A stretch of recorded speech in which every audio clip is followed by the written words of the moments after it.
Rising like a jagged crown above Sintra's misty hills, the Moorish Castle has watched Portugal for over 1,000 years. Yet, in 1147, after Lisbon fell to Afonso Henriques, this mountain fortress did the unthinkable. It opened its gates without a fight. Why would a stronghold built to resist siege surrender without bloodshed? Its stones still hint at answers, whispers of betrayal, hidden treasure, and a Moorish princess said to haunt the ruins. Others see genius in the craft itself, walls set without mortar, anchored to colossal boulders. What looks like a romantic ruin was once the military heart of Sintra. But before we climb any higher into these walls, we have a small favour to ask. Most people watch without subscribing. And honestly, we get it. But if you believe history matters, if you think places like the Moorish Castle, with its mist, legends and centuries of battles and rebirths, deserve to be remembered and preserved, then that one click makes all the difference. It helps keep these stories alive, generation after generation, just like the walls that refuse to crumble on Sintra's ridge. So, if you're with us, hit that subscribe button. Built by the Moors in the 9th to 10th centuries, the castle rose from Sintra's granite ridge as both shield and symbol. From this commanding perch, the Atlantic coast, fertile valleys, and the road to Lisbon were all within view. This was no picturesque ruin, but a calculated instrument of control. Part fortress, part outpost, part watchtower, securing an empire's frontier. Its defences favoured simplicity and strength. 2 concentric walls wrapped the hill. The outer traced the ridge, enclosing homes and fields, while the inner ring formed the final line around the citadel. Between them ran a narrow corridor, a killing zone, where invaders could be trapped and cut down from above. Watchtowers at intervals offered long sightlines across land and sea, ensuring threats were spotted before they reached the gates. Inside, life was busy but self-sufficient. Around 500 people lived here. Soldiers, families, artisans, houses clustered along the slopes. Stables, granaries, and workshops kept the garrison fed and supplied. At the summit, a mosque faced Mecca, and below it, a vaulted cistern carved into bedrock stored enough water for months of siege. The castle's durability came from technique as much as design. Builders often used a North African method of dry stonework, fitting granite blocks so tightly they needed no mortar. Flexible under stress, the walls survived storms and quakes. Many boulders were left in place, becoming part of the structure itself, so the fortress seemed less built on the mountain than grown from it. These features gave the Moors both protection and power. From here, they secured trade routes, taxed merchants, and projected authority. But height and walls were only part of its strength. Its greatest weapon was sight, a fact that would matter deeply when rival armies came pressing south. The castle's strength was measured not just in stone, but in strategy. During the Reconquista, when Christian forces pushed south, it became a crucial outpost. From its high towers, sentries swept the horizon, ships on the Atlantic, armies on the ridge road to Lisbon. Each vantage point turned distance itself into a weapon. Its defences were designed to stall and punish attackers. 2 concentric walls formed layered barriers. If the outer ring fell, the second rose taller and stronger, with defenders firing down into a narrow killing zone. Circular towers extended the line of fire. Arrow slits offered cover and precision, and few defenders could hold off many. But the castle's greatest weapon was communication. Signal fires on Sintra's ridge could flash warnings to Lisbon, and flag codes carried messages across the hills. The fortress was a beacon in a wider network, but its security depended on Lisbon. In October 1147, Afonso Henriques captured the city after a brutal siege, cutting Sintra off. History records no dramatic assault here.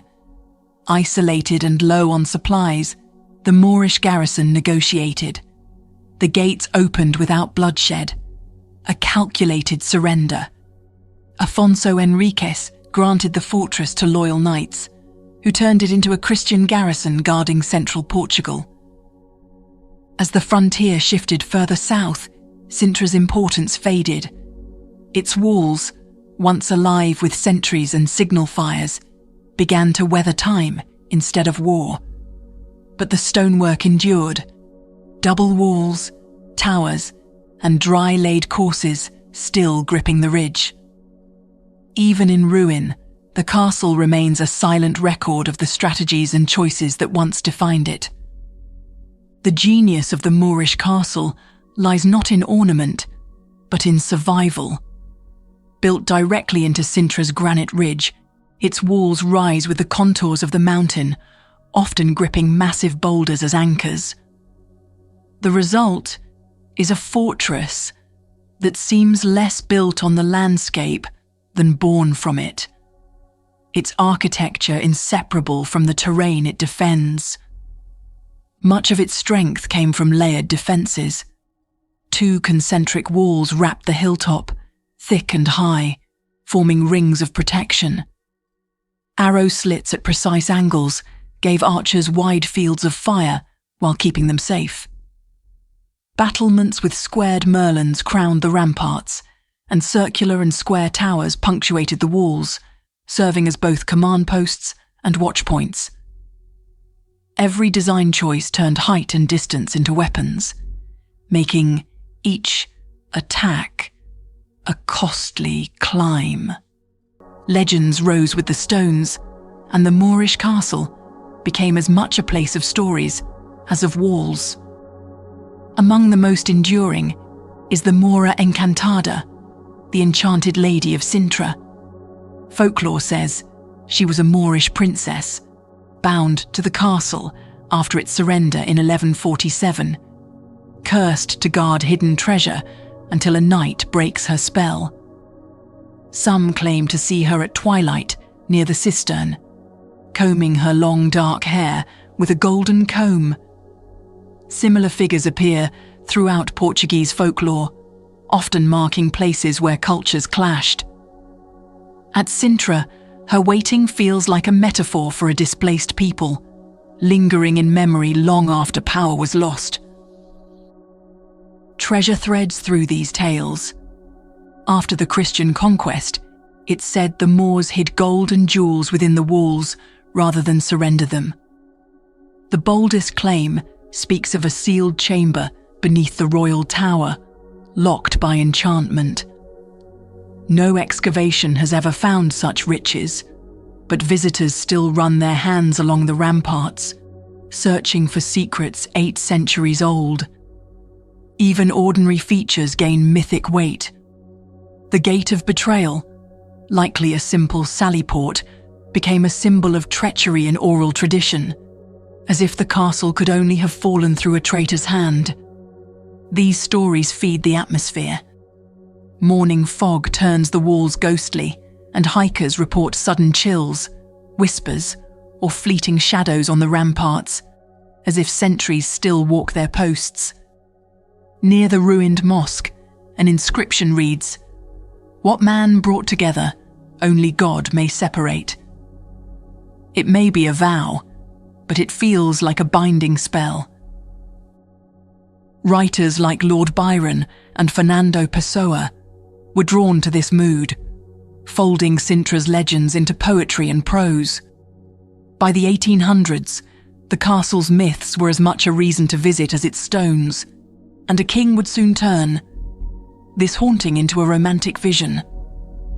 By the early 19th century, the Moorish castle was no longer a fortress of power, but a weathered ruin, its walls half swallowed by vines and neglect.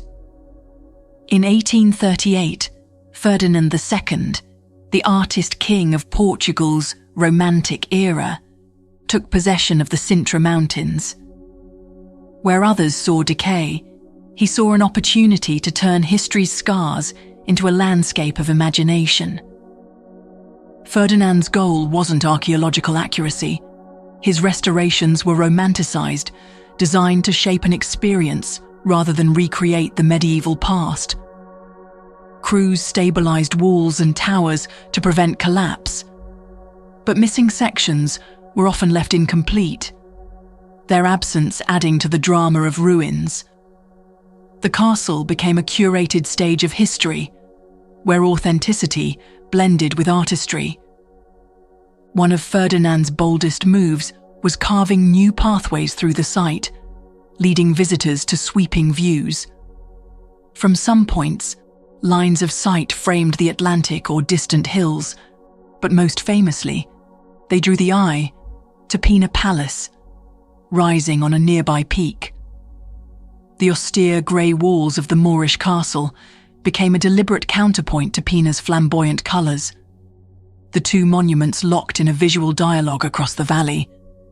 Ferdinand balanced preservation with mood. Towers were reinforced, but kept lower.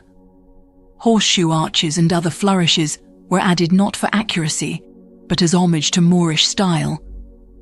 His approach reflected a romantic belief that ruins could be art, valued as much for their atmosphere as their history. Artists and travellers embraced this vision. Lord Byron praised its sublimity, painters captured its shifting light, and Sintra became a highlight of the romantic grand tour.